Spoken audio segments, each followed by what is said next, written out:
benvenuti al TG Sicilia, le principali notizie.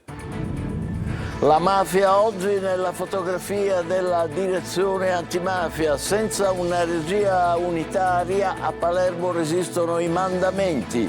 Nel catanese ancora egemone la famiglia Santapaola Ercolano. Nel messinese cresce una mafia di colletti bianchi che vede nel ponte sullo stretto una grande opportunità per fare soldi infiltrandosi negli appalti. E gli appalti sulla raccolta dei rifiuti e le infiltrazioni nella politica al centro delle indagini della direzione antimafia di Napoli e Catania. Catania, 2 giovani arrestati per una rapina in centro storico, la vittima ferita alla gamba con un'arma da taglio. Uno dei ladri era ai domiciliari con l'obbligo del braccialetto elettronico. In Corso Sicilia, ancora a Catania, non è cambiato nulla. Gli automobilisti continuano a essere costretti a pagare il pizzo ai posteggiatori abusivi nonostante gli stalli delle strisce blu. Anche oggi documentiamo, come vedete, una situazione scandalosa.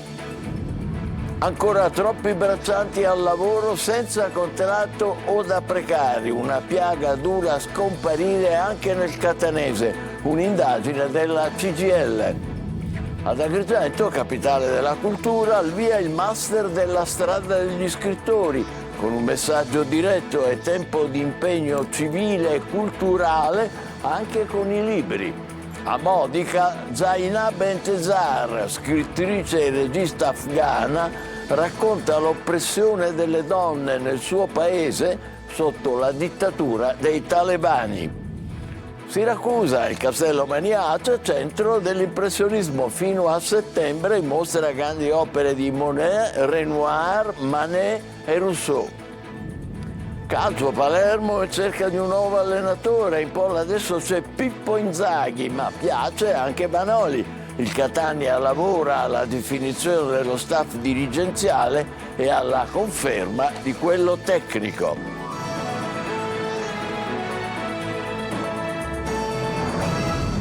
Ecco la fotografia della mafia 2025 della direzione investigativa antimafia. Vediamo il servizio di Manlio Viola.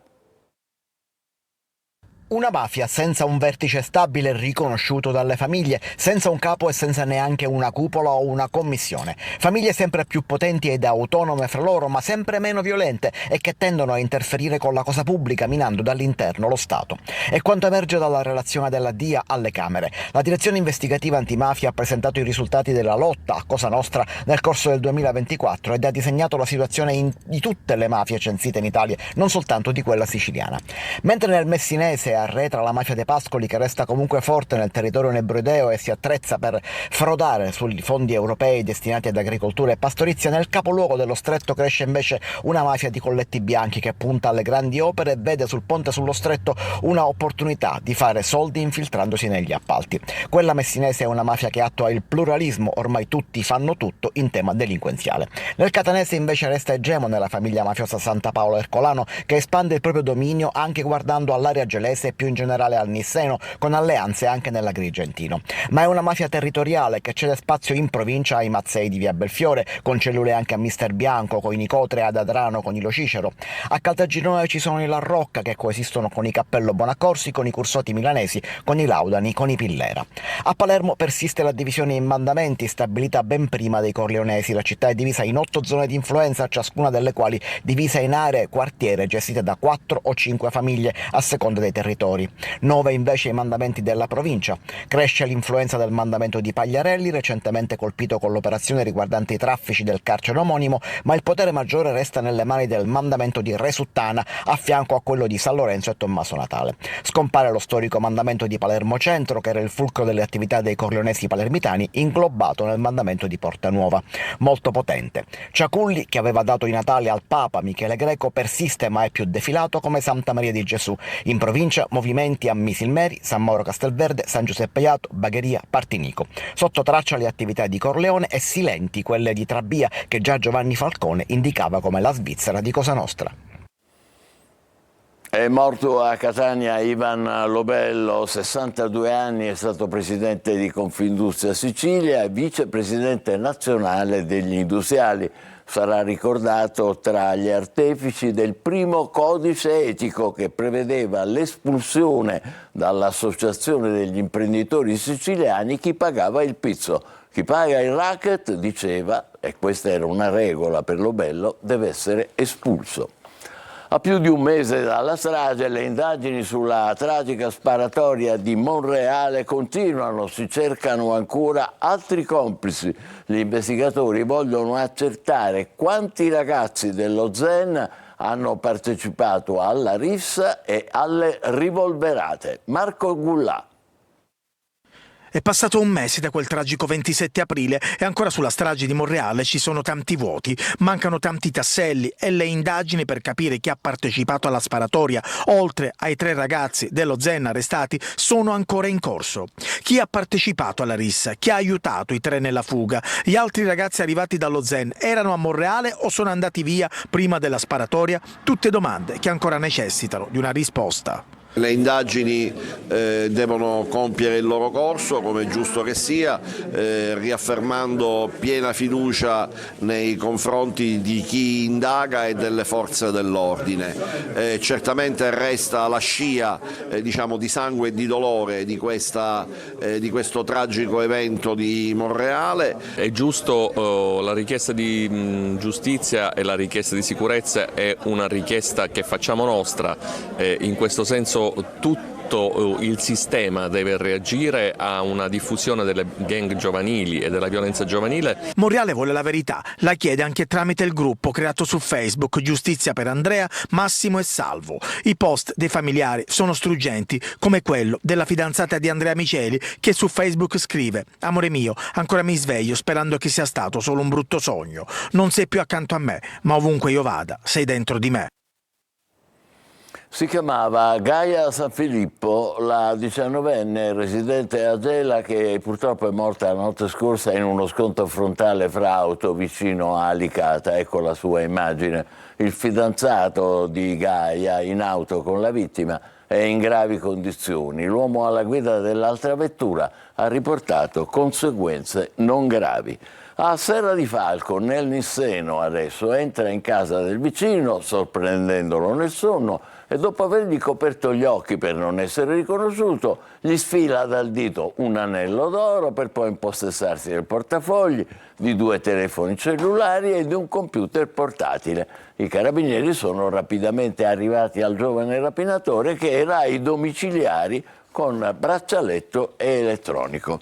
E a Catania sono finiti in manette 2 giovani per una rapina in centro storico e anche in questo caso uno dei 2 arrestati era ai domiciliari con l'obbligo del braccialetto elettronico. La vittima ferita alla gamba con un'arma da taglio. Tonino De Mana. Avevano fatto un giro nel centro storico di Catania, ma la tranquilla serata si è conclusa con un'aggressione in piena regola. Ad effettuarla 2 giovani, entrambi di 26 anni, che sono stati fermati dalla polizia per rapina aggravata dall'uso delle armi e lesioni personali e tentata rapina. Teatro dell'azione i luoghi della movida. Secondo l'accusa, i 2 avrebbero minacciato con una spranga le vittime, ferendone una con un'arma da taglio alla gamba, procurandogli una ferita giudicata guaribile in 10 giorni e rubandogli un cellulare, il portafoglio con una banconota da 20 euro ed effetti personali. Agenti dei Falchi della squadra mobile di Catania, grazie alla visione di immagini riprese da sistemi di videosorveglianza della zona, poche ore dopo hanno intercettato uno dei 2 banditi nella zona in cui era stata commessa la rapina. Aveva ancora i stessi indumenti, particolare che ha agevolato il lavoro delle forze dell'ordine. Il suo presunto complice è stato invece rintracciato nella sua abitazione, dove tra l'altro era sottoposto agli arresti domiciliari con l'obbligo dell'uso del braccialetto elettronico. Dopo le formalità di rito, i 2 giovani sono stati trasferiti nel carcere di Piazza Lanza. A Catania, 3 arresti e 7 kg di droga sequestrati durante i controlli della Guardia di Finanza. A bordo di un'auto fermata al casello di San Gregorio è stato scoperto un panetto di cocaina da 1 chilo. Su un taxi è stato fermato un passeggero che trasportava una valigia con 3 kg di marijuana e mezzo chilo di cocaina. Altra droga è stata scoperta in un'abitazione di Nicolosi, dove era stato notato un continuo via vai di persone. Lo stupefacente sequestrato avrebbe fruttato agli spacciatori oltre 300.000 euro. Siamo tornati in Corso Sicilia a Catania, dove gli automobilisti sono ancora costretti a pagare il pizzo ai posteggiatori abusivi nonostante gli stalli delle strisce blu. Tonino De Manna. Hanno direttamente danneggiato la cassa automatica della MTS per mettere fuori uso il POS e per continuare a chiedere monetine agli automobilisti, intascando una 50 di euro ciascuno. Una sorta di pizzo sulle strisce blu tra Corso Sicilia e Via Sturzo che fa gola a bande di extracomunitari che, indisturbate, presidiano il parcheggio. E se non paghi sono dolori, tanto i soldi li esci lo stesso, ma per aggiustare il finestrino. 2 vetri in frantumi su quest'auto. Il primo, forse nel tentativo di aprire questa portiera. Forse non sono riusciti e allora hanno rotto l'altro finestrino, tutto sotto la telecamera di videosorveglianza. Nonostante la presenza delle nostre telecamere, prosegue l'illecita attività di controllo dell'area di sosta con pressanti richieste di denaro o tentativi di approccio alla macchinetta. Qualcuno, intuito l'andazzo, scarica la colpa ai catanesi, come fa questo ragazzo di colore che punta il dito contro alcuni personaggi del luogo, colpevoli di aver rotto il vetro della macchina in questione. Politica sistema, quindi io sono persona di politica, non posso dare a te, tu stare qua e io stare come te qua, è uguale. A dirimere tutto potrebbe essere il filmato della telecamera che vedete posta esattamente di fronte al SUV danneggiato. Si vedrà. Intanto la questione sicurezza agita il sonno di automobilisti e residenti. Che cosa che commento vuole fare? Purtroppo ormai questa è una zona franca ormai da tutto. Il problema non sono le prostitute che magari la sera alle 3 di notte vengono qua, è tutto quello che gira attorno. È diventata anche pericolosa di giorno girare qua in centro città, ad esempio con mia moglie e il bambino mi spavento per uno scippo, se trovo la macchina danneggiata, ci sono sempre macchine danneggiate, sinceramente la situazione mi sta incominciando a fare pensare, a preoccuparmi. A me mi è costato quasi 300 euro di riparazione per fregarsi una radio senza frontalino. Bande di extracomunitari invece presidiano il parcheggio di AMT. Sì, questo l'ho visto anche di giorno, ma già è una cosa che è stata segnalata più volte. Siamo in condizione ovviamente sia di sicurezza dal punto di vista di immagine e di igiene che non ce la facciamo più. Amo Catania, vengo spesso, vengo volentieri, però queste cose mi lasciano l'amaro in bocca, Nel catanese un quinto dei braccianti ha un contratto irregolare e quasi sempre gli sfruttati vengono dal Nord Africa. È allarmante il nuovo rapporto sul lavoro agricolo nella provincia emerso durante l'assemblea generale della CGIL locale. Desiree Ferlito. Precarietà, sfruttamento e silenzi istituzionali sono i tratti scuri, anzi neri per usare un eufemismo, del lavoro nei campi nella provincia di Catania. Il nuovo rapporto sul lavoro agricolo emerso durante l'Assemblea Generale FLAI CGIL è frutto dell'attività sul campo delle Brigate del Lavoro, contiene un'analisi dettagliata del settore basata su dati INPS e testimonianze dirette. Tra il 2020 e il 2024 gli operai agricoli in provincia sono passati da 30.395 a 26.789, con una perdita dell'11,86%. Oltre il 97% degli occupati lavora con contratti a tempo determinato. Il tasso di irregolarità ha superato il 20% e le retribuzioni restano tra le più basse del mercato del lavoro. Allarmante anche le condizioni dei lavoratori migranti, che rappresentano oggi il 19% della forza lavoro, spesso in condizioni di vita estreme. Rimangono esclusi da queste statistiche le centinaia di lavoratori irregolari privi di permesso di soggiorno che vengono sfruttati da caporali spesso loro connazionali che li pagano meno di €1 per ogni cassetta raccolta. Un fenomeno trasversale in tutta la provincia che vede impegnati i cittadini bulgari sul versante acese e nordafricani nei territori di Adrano, Biancavilla e Paternò. Durante l'assemblea la FLAI ha rilanciato la richiesta di piena applicazione della legge 199 del 2016 contro il caporalato. Solo il 3% delle aziende agricole ogni anno vengono ispezionate. Voltiamo pagina. Ad Agrigento, capitale della cultura, la scrittura diventa strumento di riscatto. Al via il master della strada degli scrittori, con un messaggio diretto: non è tempo di silenzio, ma di impegno civile e culturale anche con i libri. Davide Sardo. Agrigento alza la voce con la forza delle parole e della cultura. Parte la 9ª edizione del Master di scrittura della Strada degli Scrittori, quest'anno dedicato alle parole del viaggio, in coincidenza con Agrigento, capitale italiana della cultura. Siamo consapevoli delle nostre forze, scegliamo qual è la nostra strada, seguiamola e purtroppo non interessiamoci molto di quello che ci vogliono fare gli altri, quindi scegliamo una stella e non perdiamola di vista. Una settimana di lezioni, laboratori e incontri con grandi firme del giornalismo e della scrittura. Non è tempo di silenzio, ha detto il direttore Felice Cavallaro, ma di impegno civile e culturale anche con i libri. Il riferimento è chiaro, le recenti inchieste sugli appalti pubblici, ma il messaggio davanti a sindaco, prefetto e autorità è di speranza e riscatto. La Strada degli Scrittori, d'intesa con la Fondazione Agrigento 2025, sta preparando una serie di concerti, convegni, spettacoli teatrali per il centenario di Camilleri. Un viaggio nelle parole per ritrovare il senso di una rinascita possibile. Ad Agrigento la cultura non tace. Torniamo alla giudiziaria. Nel fallone della magistratura antimafia di Napoli, per una gara sui rifiuti a Catania sono finite annotazioni della squadra mobile della città che riguardano l'ex deputato d'Assemblea regionale siciliana Castiglione, ma la ditta gradita ai casalesi aveva partecipato ad altre gare in Sicilia. Il servizio è di Luca Siliberti.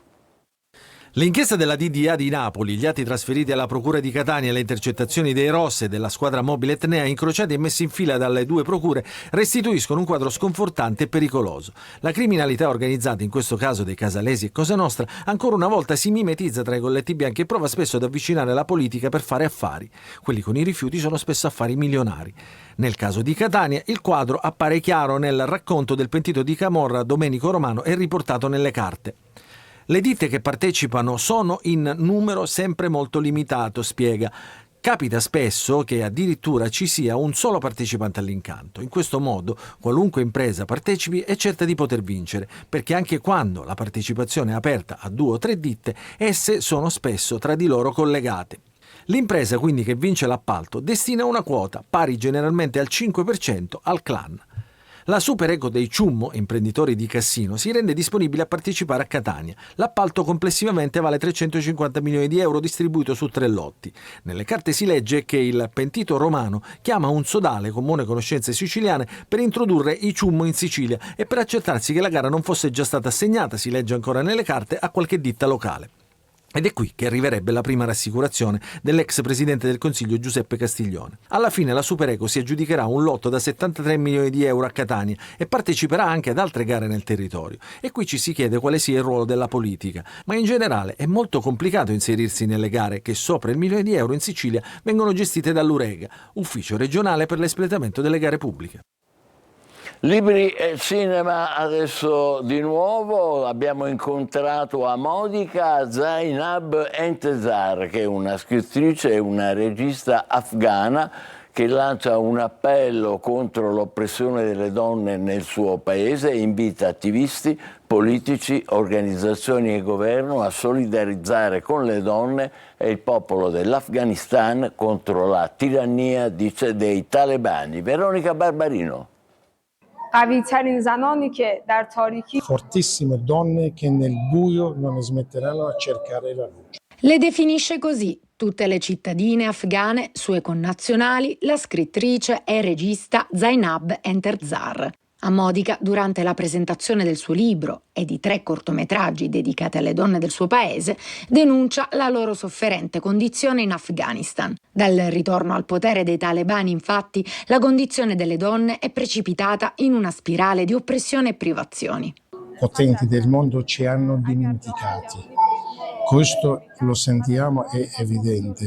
Ci hanno lasciati da soli e noi di nuovo siamo un punto di partenza. Costretta a vivere in esilio, Zainab è ferma nella volontà di difendere le faticose conquiste ottenute nei 20 anni di governo filo-occidentale e con fuorché il silenzio decide di dar voce a 36 donne in lotta contro il nuovo sistema. Il primo attenzione è far sentire le nostre voci, donne afghane a tutto il mondo, che ci aiutassero di trovare la pace che ci manca. Ciò che succede da casa nostra è triste, è brutto e fa soffrire tutti. A urlare al disagio anche 3 cortometraggi, già premiati in festival internazionali, in cui si esplorano tematiche come l'identità, la violenza patriarcale, il diritto alla casa e alla libertà. L'arte quindi diventa mezzo per creare un dialogo con le persone per la pace. Mostre. Il Castello Maniace di Siracusa a Ortigia diventa centro dell'impressionismo fino a settembre. Sarà infatti possibile ripercorrere le tappe del movimento artistico nato in Francia a metà dell'Ottocento in una full immersion tra numerose opere. Ecco un primo itinerario con Francesco Triolo.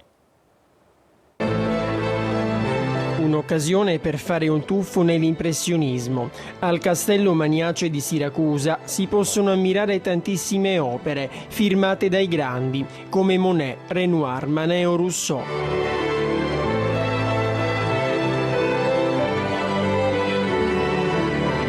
Al centro della mostra vi sono i capolavori impressionisti, ma c'è anche un prima e c'è anche un dopo, quindi prima sezione con tutte le opere che riguardano i maestri di Barbizon a cui loro si sono ispirati e l'ultima sezione dove ci sono tutte le opere diciamo, che sono state influenzate dagli impressionisti. Una location scelta non a caso, qui si incontrano storia millenaria e innovazione pittorica, un ponte tra passato e modernità. Da queste tele fuoriesce quello che è stato il movimento impressionista, con tutte le sue caratteristiche. Cioè ognuna di loro può raccontarci un modo di dipingere impressionista, perché non è che dipingevano tutti nella stessa maniera, e anche un modo di sentire quello che andava a vedere l'artista impressionista. E così, niente più canoni accademici, nessuna rigidità. Quello che traspare sono paesaggi naturali, vita quotidiana, emozioni. Soprattutto se siete amanti dell'arte, non potete non venire. Castello Maniace di Siracusa. Adesso vi ricordiamo che torna l'appuntamento con il sindaco, il confronto con il primo cittadino di Catania Trantino, in diretta su Telecolor, dopo il TG alle 14.30. Come al solito per le vostre domande, segnalazioni e lamentele scrivete al WhatsApp 342 74 55 005, ormai lo sapete a memoria, oppure inviate una mail a Sicilia24focus, tutto attaccato, @telecolor.it. Vi aspettiamo. Adesso è il momento della nostra pausa, tra poco per il calcio, le strategie di Palermo e Catania in vista della prossima stagione. State con noi.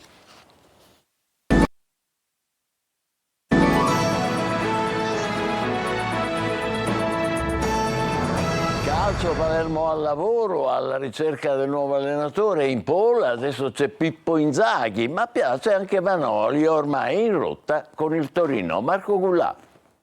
In attesa dell'ufficialità della rescissione contrattuale di Alessio Dionisi, il Palermo è alla ricerca del suo nuovo allenatore. Il club rosanero spinge forte per Pippo Inzaghi. Si parla di un interesse concreto per l'allenatore che potrebbe clamorosamente chiudere il suo rapporto col Pisa dopo averlo portato in Serie A.